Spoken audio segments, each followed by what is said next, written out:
পার্লামেন্টে শুধুমাত্র তো শোপিস না, এখানে গিয়ে আইন পাস করতে হবে, কথা বলতে হবে, দেশের জনগণের এবং বাংলাদেশের অবহেলিত জনগণের মহিলাদের কাজ করতে হবে, শিশুদের কাজ করতে হবে। 1986 সাল থেকে আমি রাজনীতি করি, ছাত্র দলের রাজনীতি করি।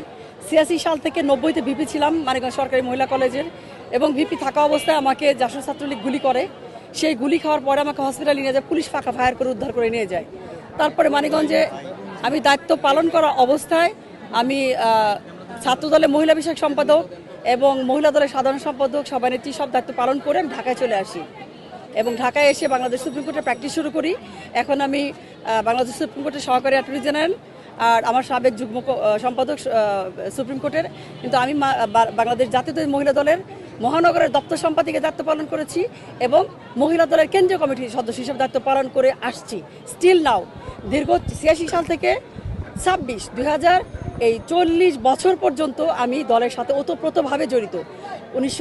2001, 5, 18 এবং আপনার 26 আমি 4বার নমিনেশন চেয়েছি।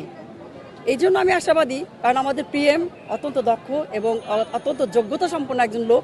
কারণ উন্নত কান্ট্রিতে থেকে এসে অনেক কিছু শিখেছেন, উনি অনেক কিছু জেনেছেন। এই বাংলাদেশের সম্পর্কে উনি 17 বছর ভালোভাবে স্টাডি করেছেন। অতএব উনি পার্লামেন্টে যেসব মুখ এবার নিয়েছেন এবং মন্ত্রণালয়ের দায়িত্ব দিয়েছেন অত্যন্ত ভালো করেছেন উনি।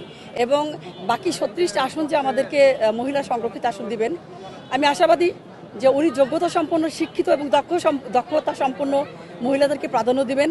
কারণ পার্লামেন্টে শুধুমাত্র তো শোপিস না, এখানে গিয়ে আইন পাস করতে হবে, কথা বলতে হবে, দেশের জনগণের এবং বাংলাদেশের অবহেলিত জনগণের মহিলাদের কাজ করতে হবে, শিশুদের কাজ করতে হবে, নিপীড়িত জনসাধারণের কাজ করতে হবে।